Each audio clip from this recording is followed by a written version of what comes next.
আমাদেরকে জেলখানে নিয়ে আমাকে কারেন্টের চেয়ারে বসিয়েছে। আমি 2 জন শাপলার শহীদের জানাজা পড়েছি, কিন্তু ওরা আমাকে দিয়ে 164 করিয়েছে। মিথ্যা। শাপলা চত্বরে কেউ মারা যায় নাই। শাপলা চত্বরে কেউ, আমার আপন চাচাতো ভাই আমিরুল ইসলাম শহীদ রহমতুল্লাহ আলাইহি শাপলা চত্বরে শহীদ হয়েছে। তার কবর হলো খাগড়াছড়ির রামগড়ে।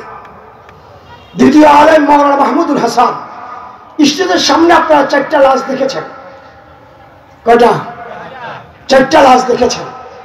4টার একটা লাশ হলো মাওলানা মাহমুদুল হাসান সাহেবের।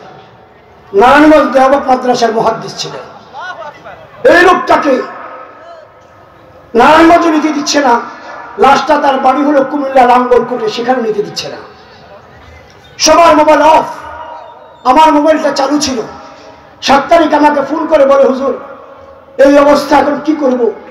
আমি হাফিজ হুজুরের সাহেবজাদা আল্লামা শাহ আহমদুল্লাহ আশরাফের সাথে মশওয়ারা করার পর হযরত বললেন লাশটা কামরাঙ্গীরচর নিয়ে আসো।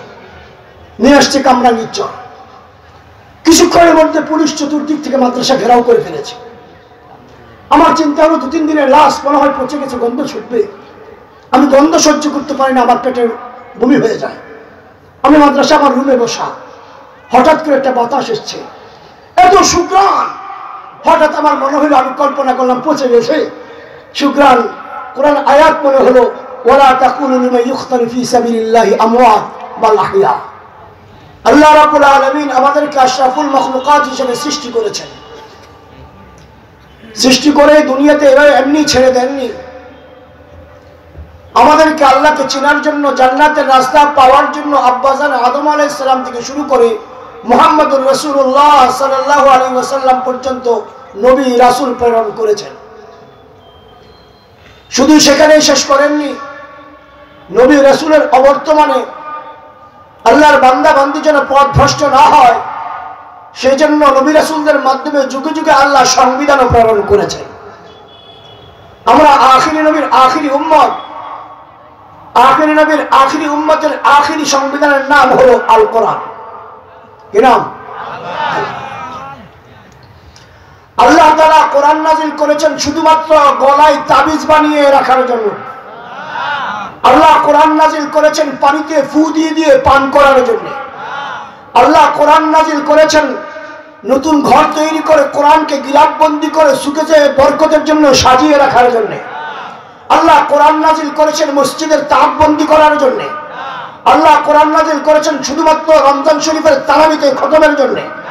আল্লাহ কোরআন নাযিল করেছেন আব্বা আম্মার ইন্তিকালের পর তাদের লাশের পাশে বসে বসে খতমের জন্য।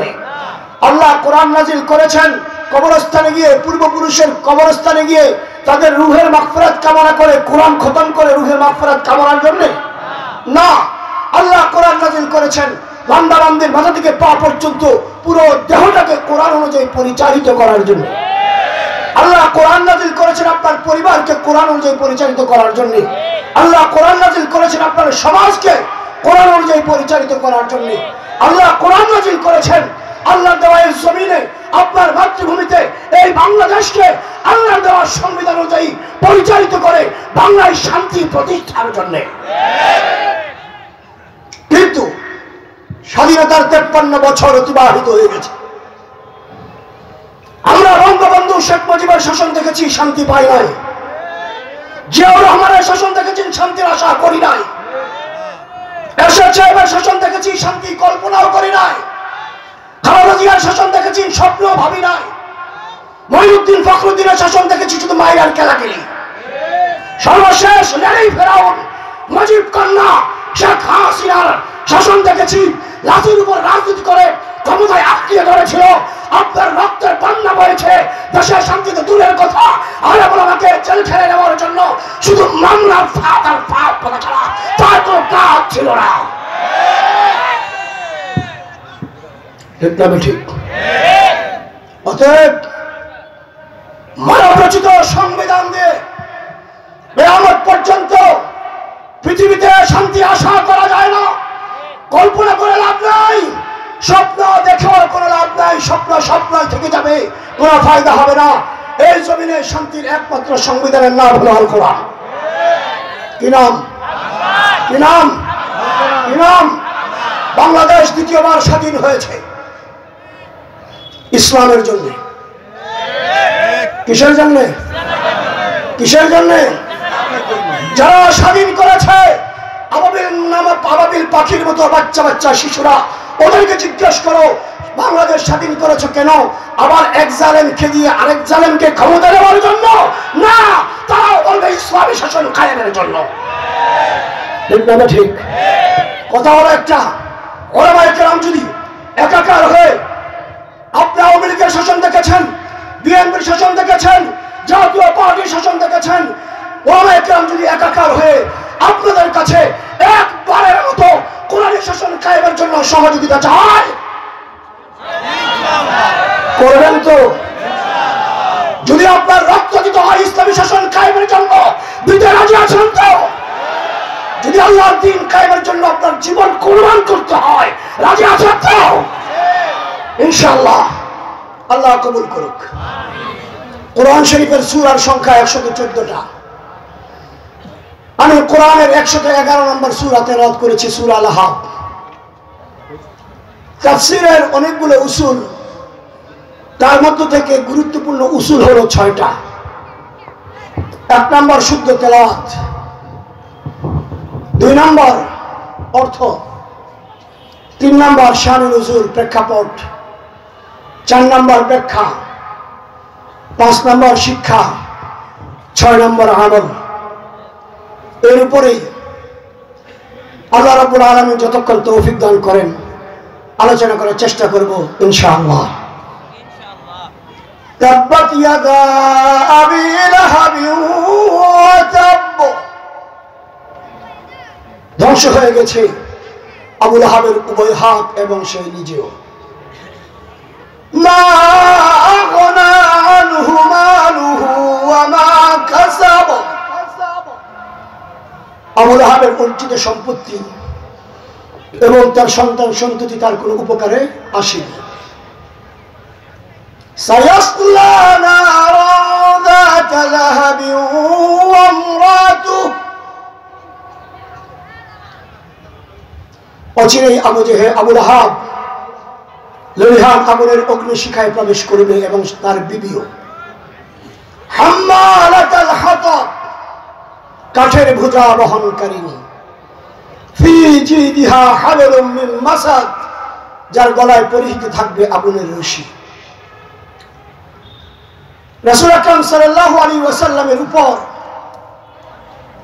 নবুয়ত আসার পর আল্লাহ রাসূল সাল্লাল্লাহু আলাইহি ওয়াসাল্লাম গোপনে গোপনে ইসলামের দাওয়াতের কাজ করতেন, ইবাদত করতেন। যখন আল্লাহ তাআলা প্রকাশ্যে ইসলামের দাওয়াত দেওয়ার জন্য রাসূলুল্লাহ সাল্লাল্লাহু আলাইহি ওয়াসাল্লামকে নির্দেশ দিলেন, আল্লাহ রাসূল চিন্তা করলেন ইসলামের দাওয়াতটা কিভাবে ব্যাপক করা যায়। আর তখন নিয়ম ছিল, কেউ কোনো সংবাদ দ্রুত ছড়িয়ে দিতে হলে সকালে বাজারের সময় পাহাড়ের উপর আরোহণ করে সংবাদ দিত, বাজারে আগত লোকরা এগুলো শুনে বিভিন্ন জায়গায় ছড়িয়ে দিত। রাসূলুল্লাহ চিন্তা করলেন এটা মন্দ না। রাসূল সাফা পাহাড়ের উপর আরোহণ করলেন, বিভিন্ন গোত্রের লোকদের নাম ধরে ধরে ডাকলেন। আবু জেহেল, আবু লাহাব, সাইবা, উতবা সহ সবাই একত্রিত হলো। রাসূলুল্লাহ সাল্লাল্লাহু আলাইহি ওয়াসাল্লাম প্রশ্ন করে বললেন, আমি কি তোমাদেরকে কোনো সংবাদ বললে, আশ্চর্য সংবাদ বললে বিশ্বাস করবে? তারা বলল, কেন কেন করবো না? তুমি তো আল্লাহ, আমি তোমাকে বিশ্বাস হিসেবে চিনি, তুমি মিথ্যা কথা কখনো বলো না। রাসূল বললেন, আমি যদি বলি পাহাড়ের পেছনে পাদদেশে কিছু সন্ত্রাসী অস্ত্র নিয়ে অপেক্ষা করছে, সুযোগ পেলে তোমাদের উপর আক্রমণ করবে, তোমরা কি বিশ্বাস করবে? তারা বলল, হ্যাঁ অবশ্যই বিশ্বাস করব। আল্লাহ রাসূল বললেন, আমি তোমাদেরকে এর চেয়ে আশ্চর্য সংবাদ দিচ্ছি, তোমরা যে অগ্নি পুজো করছো, নিজেদের তৈরি মূর্তিগুলোর উপাসনা করছো, সেজদা দিচ্ছ, এগুলো তোমাদেরকে জাহান্নামের আগুনে নিক্ষেপ করবে। তোমরা এক আল্লাহর উপর ঈমান আনয়ন করো, আমি মুহাম্মদকে আল্লাহ রাসূল হিসেবে মেনে নাও, তাহলে তোমরা জাহান্নামের আগুন থেকে মুক্তি পেয়ে জান্নাতে যেতে পারবে। রাসূল বলার পর সর্বপ্রথম যে ব্যক্তি রাসূলের বিরোধিতা করলেন তিনি হলেন রাসূলের চাচা আবু লাহাব। যে আবু লাহাব রাসূলুল্লাহ সাল্লাল্লাহু আলাইহি ওয়াসাল্লামের জন্মের সংবাদ শুনে খুশি হয়েছিলেন, নিজের বাদীকে আজাদ করে দিয়েছিলেন, কিন্তু আজকে রাসূলের ইসলামের দাওয়াত দেওয়ার কারণে রাসূলের বিরুদ্ধে দাঁড়িয়ে গেলেন। ডাক দিয়ে বলেন, আলিহাদা জামাআতানা, আমাদেরকে কি এখানে এই জন্য একত্রিত করেছো? তাব্বাল্লাকা ইয়া মুহাম্মদ, ধ্বংস হয়ে যাও তুমি মুহাম্মদ। আল্লাহ তাআলা আবু লাহাবের মুখ থেকে নির্গত তাব্বা শব্দ থেকে শব্দটাকে চয়ন করে এই তাব্বাত ইয়াদা আবি লাহাবিন ওয়া তাব এটা নাযিল করেছেন। এখানে শিক্ষা হলো,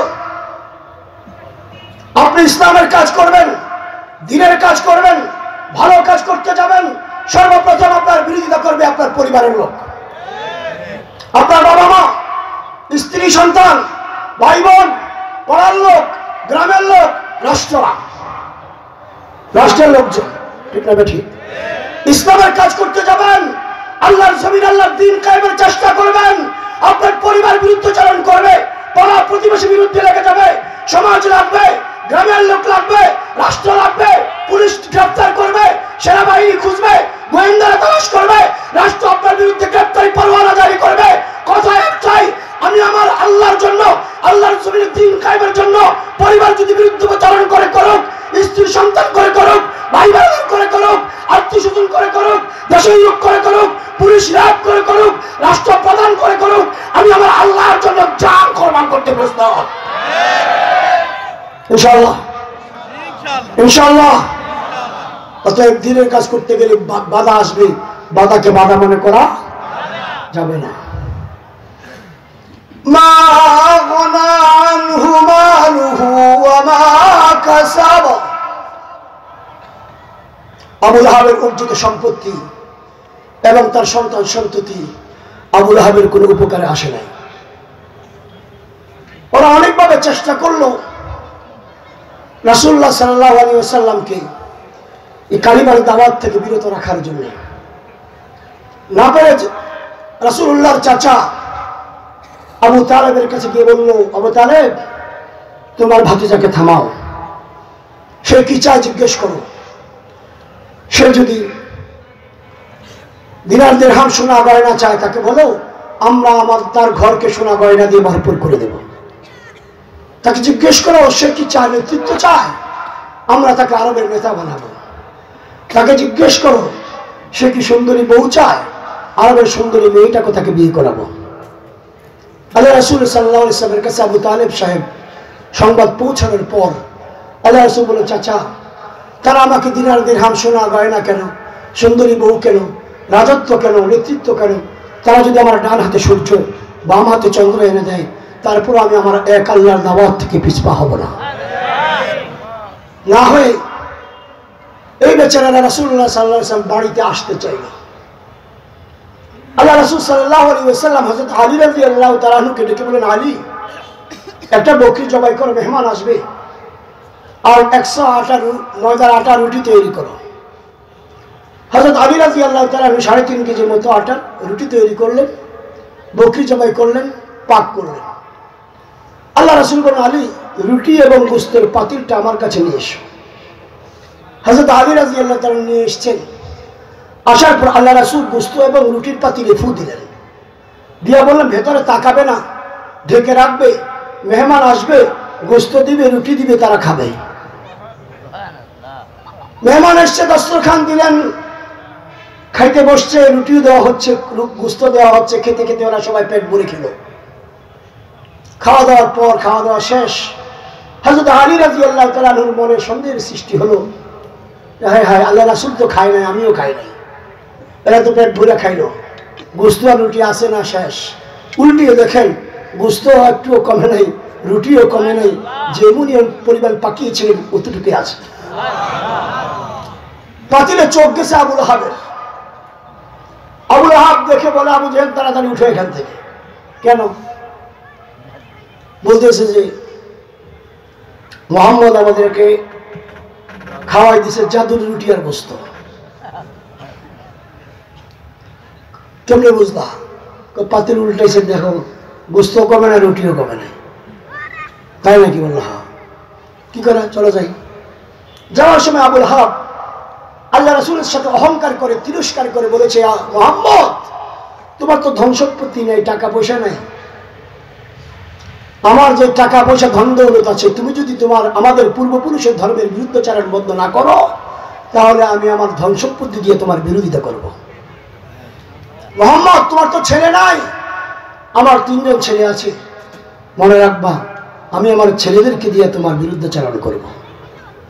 মুফাসসিরিন কিরাম বলেন, আল্লাহ তাআলা আবু লাহাবের ওই কথার পরিপ্রেক্ষিতে, অহংকারের কারণে, ওই দুটো কথার পরিপ্রেক্ষিতে আল্লাহ তাব্বাত ইয়াদা সূরার 2য় আয়াত নাযিল করেছেন, মা আগনা আনহু মালুহু ওয়া মা কাসাব।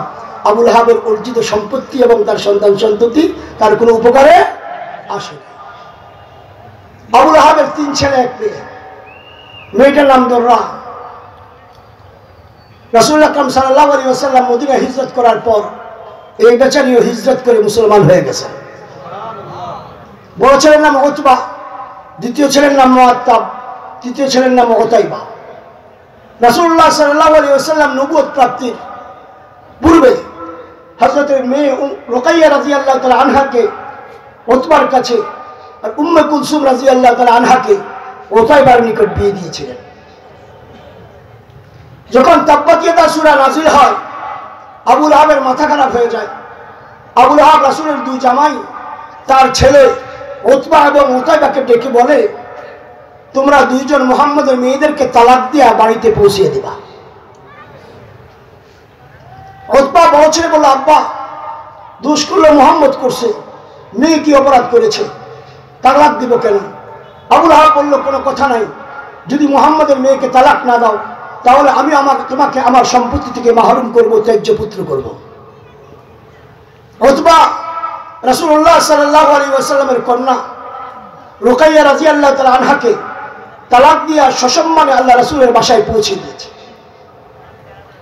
আর উতাইবা বিয়াদব বাবাকে খুশি করতে গিয়ে রাসূলের মেয়ের সাথে খারাপ আচরণ করে মেরে উম্মে কুলসুম রাদিয়াল্লাহু তাআলা আনহাকে তালাক দিয়ে রাসূলুল্লাহর বাড়িতে পৌঁছে দিয়েছে।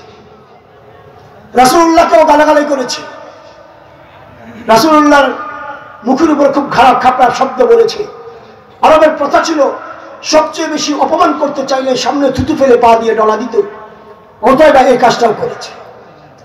রাসূলুল্লাহ মনে ব্যথা পেলেন, একে তো মেয়ে তালাক, দ্বিতীয়ত গালাগালি, তৃতীয়ত থুতু ফেলেছে। রাসূল একটা আরবি শব্দ উচ্চারণ করেছে। উতাইবা চলে গেছে, গিয়ে দেখে আবু জেহেল আর আবু লাহাব এক জায়গায় বসা।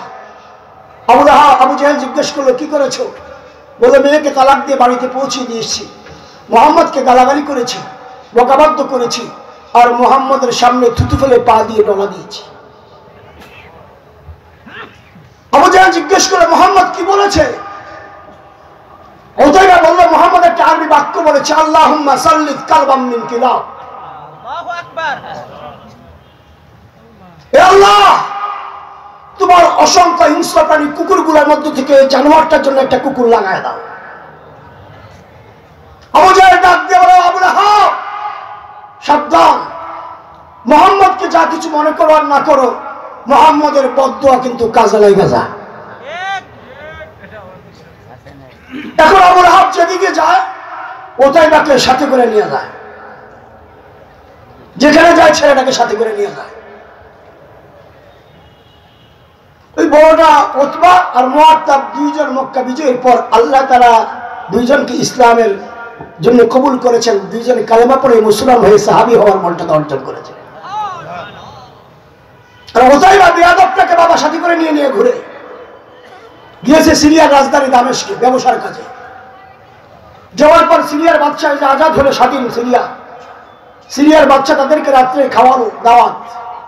খাওয়ানোর পর বললো, আপনারা তো আরবের মানুষ, তাঁবুতে থাকেন, তবে সাবধান, আমাদের এখানে রাত্রে নেকড়ে বাঘ আক্রমণ করে। আবু লাহাব চিন্তা করলো, ছেলেটাকে কি করে শোয়াইবে। ব্যবসার মালামালগুলো একটার উপর একটা রাখতে রাখতে রাখতে রাখতে টিলার মতো উঁচু করলো। উঁচু করে উতাইবাকে উঠার উপরে শোয়াইলো, চতুর্দিক দিয়ে উঠ শোয়াইলো, তারপরে চতুর্দিক দিয়ে গুল হয়ে তারাও শুনল, ঘুমাই গেছে।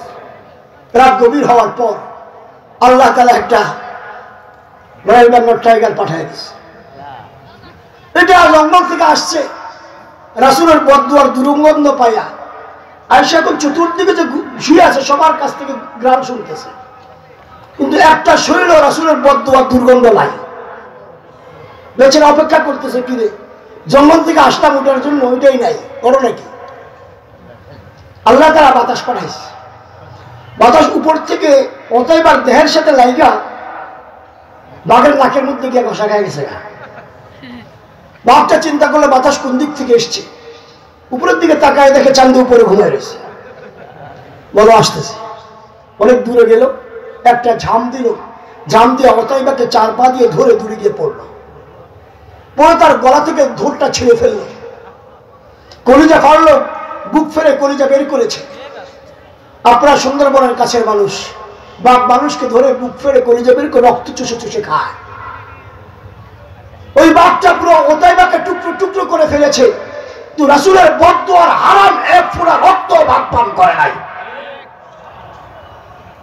আমরা বলবো রাসূল নাই, সাহাবী নাই, তাবি তবে তাবি নাই, কিন্তু আল উলামাউ ওয়ারাসাতুল আম্বিয়া, ওলামায়ে কেরামরা জীবিত আছেন।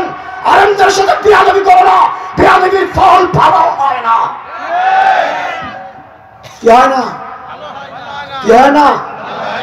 তার প্রমাণ 2024-এর 5ই আগস্ট। তার প্রমাণ 2024-এর 5ই আগস্ট। মুহাম্মদুল্লাহ হাফিজ হুজুর নামে বাংলায় একজন বিরাট বড় আল্লাহর কুতুব ছিলেন হাফিজ হুজুর। 1981 সালে ব্রডকাস্ট প্রতীকে নির্বাচন করেছিলেন। এসেছিলেন আপনাদের কাছে সাতক্ষীরায় এক মাহফিলে, বয়ান করছিলেন আল্লামা আজিজুল হক, মুফতি ফজলুল হক আমিনী সাহেব সহ বড় বড় ওলামায়ে কেরাম স্টেজে ছিলেন। হাফিজ স্টেজে কিছু যুবক পাথর বেরিয়েছিল, হাফিজ হুজুর জায়নামাজে দাঁড়িয়ে গেছেন, ওদের পাথর শেষ, চলে গেছে। আল্লাহ তাআলা সবকটাকে জবান বন্ধ করে দিয়ে প্যারালাইসিস আক্রান্ত করে দিয়েছে। সকালবেলা বাসায় যাওয়ার পথে হাফিজ হুজুর ঢাকা যাওয়ার পথে বাস স্ট্যান্ডে বসে আছেন মসজিদে। ওই যুবকগুলোকে বাবারা নিয়ে এসছে, হুজুর এগুলো বেয়াদবি করছে আপনার সাথে, জবান বন্ধ, প্যারালাইসিস আক্রান্ত। হাফিজ হুজুর ফু দিয়ে হাত বুলায় আসমানের দিকে তাকায় বলে, আল্লাহ ওরা নিরাপরাধ, ওরা অবুঝ না বুঝে পাথর বেড়েছে, আল্লাহ আমি ওদেরকে মাফ করে দিচ্ছি, তুমিও মাফ করে দাও। আল্লাহ তাআলা সাথে সাথে ওদেরকে সুস্থ করে দিয়েছেন। আমরা বলি বেয়াদবি করো আলেমদের সাথে না, কার সাথে না? কার সাথে না? 2013 সাল 17 সারা বাংলা থেকে আমাদের আমির আল্লাহ শাহ আহমদ শফি আমাদেরকে বলেছিলেন তাসবিহ আর জায়নামাজ দিয়ে শাপলা চত্বর আসো। আমরা তাই করেছি। নিরস্ত্র ছিলাম, হাতে কারো অস্ত্র ছিল না। যদি আমির বলতেন সাথে করে একটা তিতুমিরের বাসার লাঠি নিয়ে আসিস, তাহলে তোদের 14 গোষ্ঠীও ঢাকায় থাকতো না, সব পলাইয়া কোপায় আমাদের টঙ্গি পাড়ায় চলে যাইত।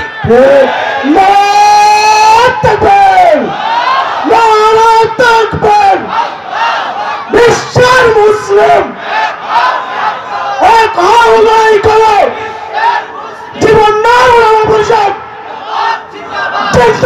জিন্দাবাদ।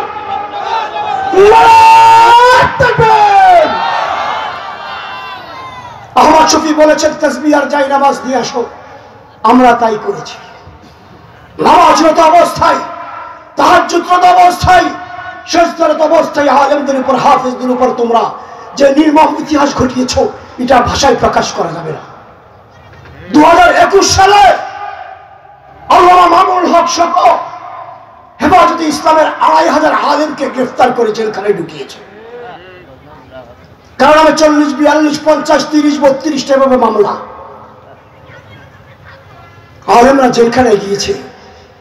আল্লাহ তাআলা আলেমদেরকে জেলখানায় নেন 2 কারণে। কয় কারণে? 2 কারণে। একটা হইল ইবাদত করে আল্লাহর সাথে সম্পর্ক বেশি গাঢ় করার জন্য। কার সাথে? আগে মানুষ জঙ্গলে যাইতো, আল্লাহ তাআলা এখন জেলখানার কি ওখানে যায় ইবাদত করে আয়। দ্বিতীয় কারণ হলো আল্লাহ আলেমদেরকে দিয়ে ভবিষ্যতে দ্বীনের বড় কাজ নেবেন, এই জন্য ওখান থেকে টাইট করে বানায় নিয়ে আসে। বুঝলেন নাই? পরে বলতেছি। আমি আমার রুম থেকে বেরিয়েছি, এসে বক্সটা খুললাম, খুলে চেহারার কাপড় সরালাম, এ পর্যন্ত কয়েকটা গুলি আছে, গুলি লেগেছিল, ওখান থেকে টাটকা টাটকা রক্ত বেরোচ্ছে, লোকটা হাসতেছে আর রক্তটাই গ্রাম। যারা তারা জানাজা পড়ে রাস্তা কবর দিলাম কামরাঙ্গীর নুরিয়া মাদ্রাসার পেছনের কবরস্থানে। 2017 সালের দিকে কবরস্থানের খাদেম এসে হযরতকে বললো, হযরত আমি এর কবরস্থানে থাকবো না। কেন? বললো কবর ঠিক করতে গিয়ে একটা কবর ভাড়া, ভিতরে দেখি কি লাশ তাকাই রয়েছে আর কাপড় নতুন, কাপড় নতুন। হযরত আমারে বলে যাই দেখ, গিয়ে দেখলাম অন্ধকার মতো দেখা যায়, চেহারাটা কালো কালো, আমার মনে হচ্ছে লাশ উঠে। পুরো কাপড়টার মধ্যে কোনো দাগ নাই, চকচক করছে। আমি আবার নতুন বাসটাস দিয়ে সুন্দর করে কবরটাকে আবার নতুন করে সাজিয়ে দিয়ে এসেছি। আল্লাহ মাহমুদ শফি ডাকে শহীদ হওয়া শহীদের কারিশমা। আর ওরা মেরেছে আমাদের, শহীদ করেছে আমাদের লোক, রক্তাক্ত করেছে আমাদের, আহত করেছে আমাদেরকে, আবার হত্যা মামলা দিয়েছে আমাদের নামে। বিচার কার? আমাদেরকে বলে তোমাদের লোক মারা গেছে, তোমরা মামলা করোনি কেন? আমরা বলি এই দুনিয়ার আদালতে মামলা করলে মামলা খারিজ, আর যে মামলা করতে যাবে তারে ধরে আবার জেলখানায়। ঠিক না? ঠিক। কিন্তু আজিমের মালিকের আদালতে যদি বিচার দেওয়া হয়, মালিক যদি বিচারটা কবুল করে ফেলেন, মালিক এমন আনকমন বিচার করেন যেটা স্বাধীনতার 53 বছরে বাংলাদেশের কোন মন্ত্রী প্রধানমন্ত্রী পাওয়ানোর ইতিহাস নয়। নিজের হাতে পাকানো ডিম সিদ্ধ করে লাশ তৈরি করে খানা ফেলে রেখে দাদা দেশে পাঠিয়ে চলে যায়।